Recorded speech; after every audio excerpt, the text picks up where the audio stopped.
These young people are learning about sex. We've got people that don't understand how you get pregnant. They just know that if you have sex, you may fall pregnant, but actually understanding what sex is not some knowledge that they have.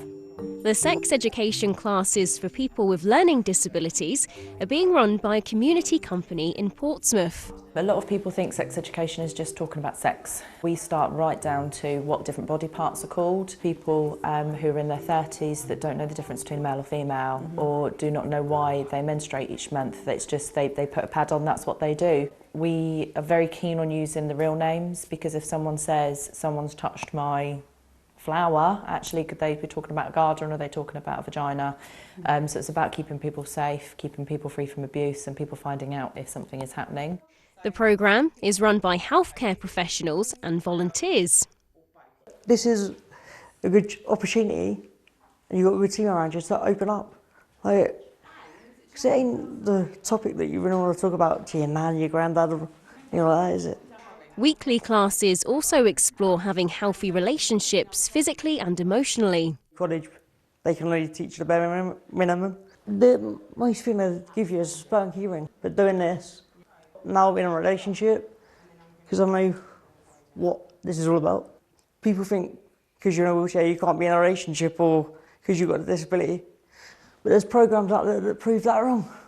The programme is part funded by the National Lottery, and there's high demand for the classes. It's given him the confidence, as Thomas has just said, about asking a young lady out called Anna. Yes. And Thomas's dream ultimately would be to live independently. Yes. With a girlfriend. Yes. Until September, sex education is not mandatory in UK schools, but it's the learning that happens outside the classroom that young people with learning disabilities can miss out on. When you look at a generic school playground, the conversations that children have around who snogged who and who fancies who, and you learn the social norms along the path of what happens and in what order. When you look at specialist schools, those conversations don't happen on the school playground. There's much less social opportunities. People go around each other's house having sleepovers and talking about the boys or the girls that they fancy. And so the social side of it is missing. And the team here now wants specialist training to be available to more young people. Fear, I think, comes into a lot of people's development in terms of actually, can I talk about that? Am I allowed to talk about that? Am I seen to be encouraging people to have sexual relationships?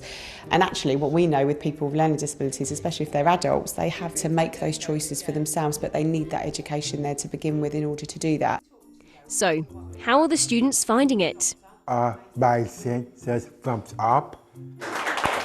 Robin Montague, BBC South Today.